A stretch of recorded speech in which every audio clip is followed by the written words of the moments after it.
রংলেখা আর্টের পক্ষ থেকে সবাইকে স্বাগতম।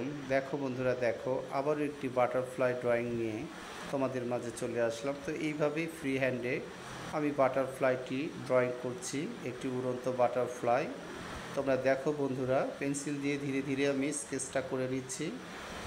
স্কেচ সম্পন্ন হওয়ার পর তারপরে আমি এখানে ওয়াটার কালার ইউজ করব। তো দেখো বন্ধুরা, কিভাবে একটি বাটারফ্লাই ধীরে ধীরে পেন্সিল ড্রয়িং হয়ে গেল। এবার সেখানে রঙগুলো এখন ইউজ করব, এখানে ব্যবহার করব। তো আমি ইয়েলো কালারটি নিলাম প্রথমে। এখানে দুটো রঙই ব্যবহার হবে, ইয়েলো এবং ব্ল্যাক কালার। তো এই যে ধীরে ধীরে আমি হলুদ যে কালারগুলো যেখানে দিতে হবে সেই ব্যাপারটা আমি সম্পূর্ণ করার চেষ্টা করছি।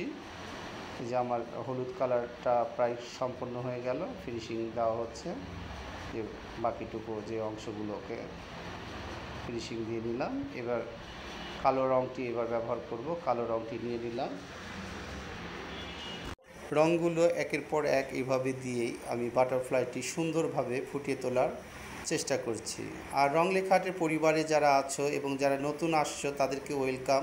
তোমরা অবশ্যই লাইক কমেন্টে রংলেখা আর্টকে আরও সমৃদ্ধ করো, আরও এইভাবে ভালোবাসা দাও। আর রংলেখা আর্ট সবসময় নতুন নতুন ভিডিওগুলো তোমাদের মাঝে নিয়ে আসার চেষ্টা করছে, শত ব্যস্ততার মাঝেও। তো তোমরা বাটারফ্লাইটি অবশ্যই তোমরা তোমাদের মূল্যবান মতামতগুলো কমেন্টে তোমরা জানাবে, তাহলে আমি আরও নতুন নতুন ভিডিও করতে উৎসাহ পাবো। আর এই যে ব্যাপারগুলো হচ্ছে, পাখার যে ব্যাপারগুলো ইয়েলো এবং ব্ল্যাক কালারগুলো দিয়ে একটি বাটারফ্লাই, সুন্দর একটি বাটারফ্লাই যে ফুটিয়ে তোলা যায়, সেই চেষ্টাটি চলছে রংলেখা আর্ট থেকে। তো তোমরা পুরো ভিডিওটা দেখবে এবং সুন্দর করে তোমাদের যে মূল্যবান যে মতামতগুলো আবারও বলছি, অবশ্যই তোমরা রংলেখা আর্টে পাঠিয়ে দিবে। আর রংলেখা আর্ট সেগুলো পড়ার চেষ্টা করবে এবং এইভাবে রংলেখা আর্ট আস্তে আস্তে অনেক দূরে এগিয়ে যাবে। তো এই যে কালোর যে ব্যাপারগুলো সেগুলো সম্পূর্ণ হচ্ছে। তারপর এই যে পাখার ভিতরে যে আঁকা বাঁকা যে ব্যাপারগুলো, রেখাগুলো, সেগুলো একে একে এখন সেই ব্যাপারগুলো দেওয়ার চেষ্টা করছি রংলেখা আর্ট থেকে।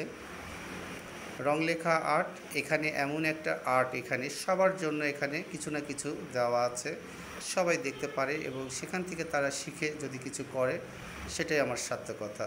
তো এই যে আমি যে রেখাগুলো সেগুলো টানলাম। ড্রয়িংটি কেমন হলো অবশ্যই তোমরা তোমাদের মূল্যবান মতামতগুলো পাঠিয়ে দিবে এবং রংলেখা আর্টের পাশেই থাকবে। আজকে এখানে শেষ করছি। সবাই ভালো থেকো। আল্লাহ হাফিজ।